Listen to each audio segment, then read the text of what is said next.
Hello friends, મારી kitchen ચેનલમાં આપનું હાર્દિક સ્વાગત કરું છું. આજે આપણે બનાવવાના છીએ એકદમ રાજસ્થાની ઢાબા સ્ટાઇલમાં સેવ ટામેટાનું શાક. એના માટે એક પેન લીધી છે, એમાં 1 ટેબલ સ્પૂન જેટલું ઘી એડ કરીશું અને 2 ટેબલ સ્પૂન જેટલું આપણે અહીંયા ઓઇલ એડ કરવાનું છે. થોડું વધારે પ્લસ માઇનસ તમે લઈ શકો છો. પછી આપણે 1 ટેબલ સ્પૂન જેટલી અહીંયા રાઈ એડ કરવાની છે, 1 ટેબલ સ્પૂન જીરું એડ કરીશું અને 1 ટેબલ સ્પૂન હિંગ, ગ્રીન ચીલી એટલે કે લીલું મરચું એડ કરીશું, 4 સૂકા મરચાં એડ કરવાના છે. પછી આપણે એક નાની એવી ડુંગળી સમારી અને નાની નાની કટ કરી અને એને અહીંયા મિક્સ કરી દઈશું.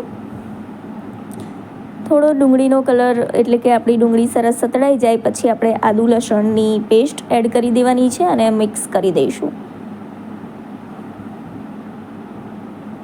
હવે આપણા જે ટામેટાં છે એ 3થી 4 નંગ અહીંયા મેં ટામેટાં લીધા છે અને મીડિયમ સાઇઝના એ ટામેટાં સરસ રીતે એડ કરી અને હવે હું ઉપરથી 3થી 4 મિનિટ સુધી કવર કરી અને એને મૂકી દઈશ. પછી 3-4 મિનિટ પછી આપણે જોઈશું કે સરસ રીતે એને પાછું મિક્સ કરી અને 2 ટામેટાની અહીંયા ગ્રેવી અલગથી કરીને મૂકેલી હતી, જેથી આપણું ટામેટાની સબ્જી એકદમ મસ્ત થાય એટલા માટે ગ્રેવી બનાવી અને અહીંયા મેં 2 મિનિટ સુધી ચડવા દીધી છે. અને પછી હું અહીંયા હળદર એડ કરીશ અને ધાણા જીરું એડ કરીશ, મીઠું એડ કરીશ અને મરચું એડ કરીશ.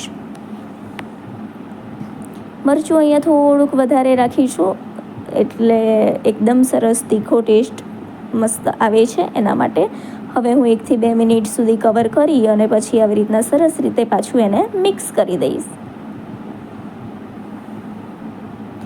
હવે 2 કપ જેટલું એટલે કે થોડું જ અહીંયા પાણી એડ કરવાનું છે. ટામેટાની સબ્જીમાં પાણીની વધારે જરૂરિયાત પડતી નથી એટલે હું થોડું અહીંયા પાણી રાખીશ, જેથી થોડું આપણું શાક એકદમ સરસ રસાવાળું થાય.